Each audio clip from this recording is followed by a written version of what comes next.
Everyone. आज मैं संगीता आप लोगों के लिए यही 15वां जो चैप्टर है आपका वृद्धावस्था में पोषण, इसका सेकंड पार्ट लेके आई हूँ। और इसी लेसन के अंदर हम आज मुख्य रूप से अध्ययन करेंगे जो वृद्धावस्था में पोषण की आवश्यकताएँ होती है वो क्या होती है और कितनी मात्रा में उनको पोषण लेने की आवश्यकता होती है। तो सबसे पहले तो कल मैंने आपको बता दिया था कि प्रौढ़ावस्था के बाद आने वाली अवस्था को हम वृद्धावस्था कहेंगे या 60 वर्ष के बाद आने वाली अवस्था को हम क्या कहेंगे, वृद्धावस्था कहेंगे। अब जो पोषणिक आवश्यकता होती है वो क्या होती है, मैं एक वृद्धावस्था की महिला और पुरुष जिसके अंदर दोनों है और ये मात्रा है वो ग्राम में बता रखी है। प्रतिदिन की संतुलित आहार तालिका दे रखी है। एक वृद्ध व्यक्ति को प्रतिदिन कितना संतुलित आहार लेना चाहिए ये मैं इस तालिका के माध्यम से आप लोगों को बता रही हूँ। सबसे पहले अनाज की मात्रा बताई गई है।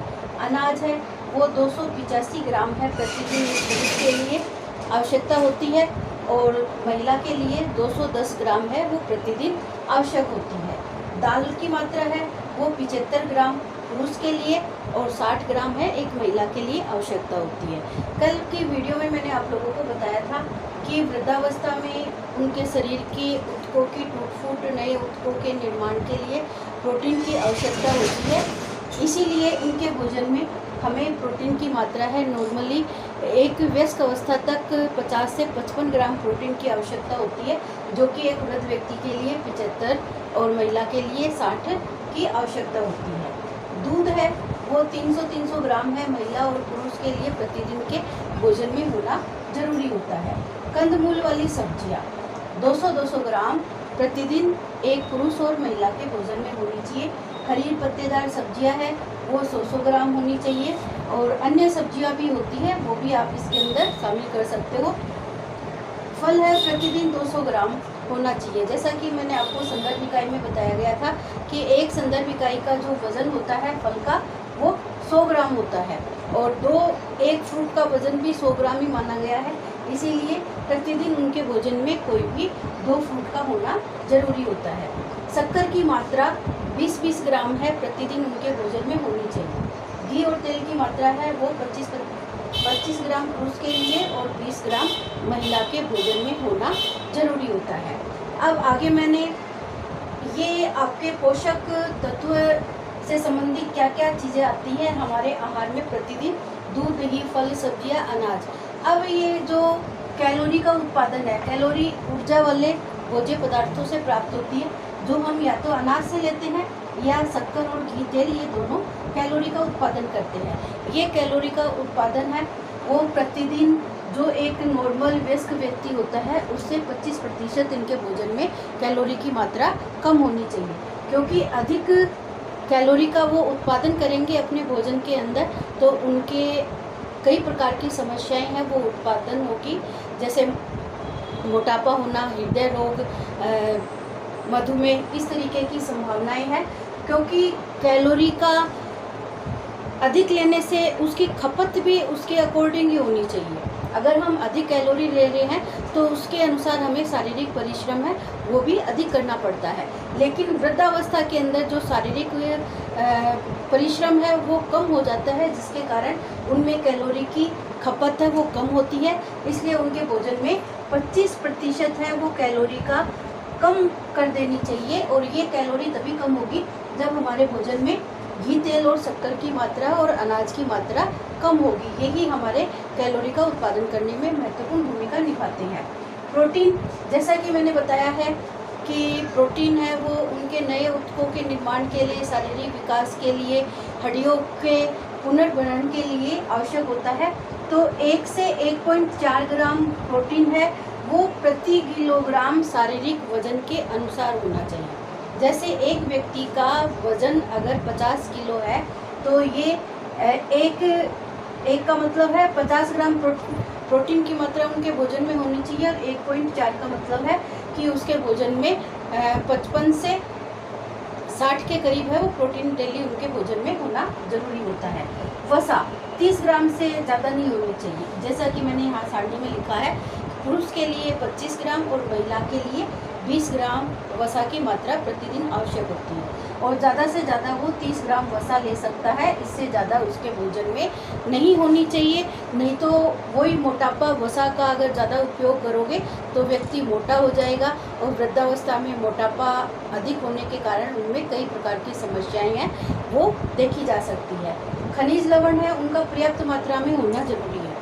वृद्धावस्था के अंदर खनिज लवणों की पर्याप्त मात्रा में इसलिए ज़रूरी होती है क्योंकि खनिज लवण है वो वृद्ध व्यक्ति के शरीर के विकास के लिए, शारीरिक विकास है, मानसिक विकास है, मनोवैज्ञानिक विकास है, इन सब के लिए खनिज लवण और विटामिन दोनों पर्याप्त मात्रा में होना चाहिए। विटामिनों के प्रयोग में जैसे जूस का प्रयोग है वो नॉर्मली कम कैलोरी वाला जूस है वो यूज़ कर सकता है। और जल की मात्रा है वो प्रतिदिन 1.5 से 2 लीटर जल है उनके भोजन में डेली होना जरूरी होता है। एक मैंने यहाँ पे रेसा लिखा है, रेसे के बारे में मैंने आप लोगों को अभी नहीं बताया है। रेसा होता है जैसे हमारे अनाज होते हैं, साबुत अनाज का जो छिलका होता है उसके अंदर रेशों की मात्रा काफ़ी अधिक पाई जाती है। इसके अलावा जैसे फलों के छिलके में, सब्जियों के छिलके में, हरी पत्तेदार सब्जियों के अंदर ये रेशा खूब होता है। ये रेशा हमारे शारीरिक विकास के लिए काफ़ी ज़रूरी होता है। इससे हमारी जो आहार नाल की क्रमाकुंचन की गतियाँ है वो सही होती है। और एक कब्ज सबसे मेन समस्या वृद्धावस्था में और एक गर्भावस्था में दोनों में देखी जाती है। गर्भावस्था का चैप्टर इससे आगे वाला ही आएगा तो उसके अंदर भी ये रेशा है मुख्य भूमिका निभाता है कि रेशा है वो रेशे युक्त भोजन लेने से व्यक्ति में कब्ज की समस्या है वो बिल्कुल नहीं रहती है। कब्ज की समस्याओं को कम करने के लिए हमारे भोजन में साबुत अनाज, दालों का, छिलके वाली चीज़ों का प्रयोग ज़्यादा से ज़्यादा करना चाहिए ताकि हमारे भोजन के अंदर सही वृद्धावस्था की समस्याएं हैं उनका निराकरण हम कर सकें। इसके अलावा इस चैप्टर के अंदर एक बिंदु और बचा है जो अभी आपके इसी एग्ज़ाम में प्रश्न में आया था कि वृद्धावस्था के अंदर पोषण संबंधी किन सावधानियों को हमें ध्यान में रखना चाहिए। तो मैंने इन्हीं बिंदुओं के अंतर ज़्यादा अगर आपकी बुक में कुछ बिंदु दे रखे हैं कि पोषण संबंधी समस्याएं हम कैसे दूर कर सकते हैं वृद्धावस्था में। सबसे पहले तो जो मैंने ये बिंदु बताए हैं उनके भोजन में कम कैलोरी युक्त भोजन होना चाहिए। कम से कम कैलोरी का हमें उनके भोजन के अंदर आवश्यकता होती है। उनके भोजन के अंदर प्रोटीन की मात्रा है वो हमें बढ़ा देनी चाहिए। घी की मात्रा है, शक्कर की मात्रा है, इनकी मात्रा को कम करना चाहिए। और उनका जो भोजन है वो रात्रि में सोने से पहले 2 घंटे पहले उनके भोजन के व्यवस्था होनी चाहिए क्योंकि अगर सोते समय ही तुरंत वो भोजन करके सो जाते हैं तो उनकी जो पाचन संबंधी समस्याएं हैं वो देखी जाती है। उनका भोजन है पूरी तरह से पचता नहीं है, इसलिए हमेशा 2 घंटे पहले उनको भोजन कराना चाहिए। उनके भोजन में विटामिन और खनिज लवणों की मात्रा अधिक मात्रा में होनी चाहिए।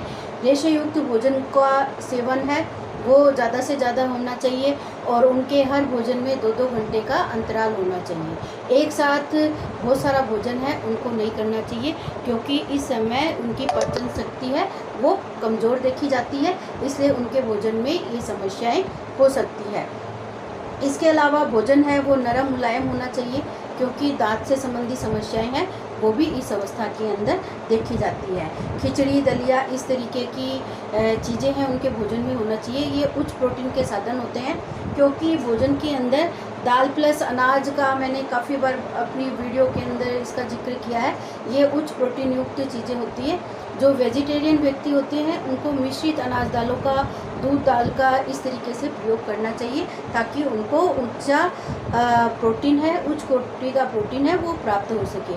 कभी भी एकदम भरपेट भोजन इनको नहीं करना चाहिए, थोड़ा सा भूख से कम ही भोजन इनको करना चाहिए। इनकी रुचि के अनुसार, इनकी मनोवृत्तियों के अनुसार भोजन होना चाहिए ताकि इनको किसी भी प्रकार की कमी है वो महसूस ना हो सके।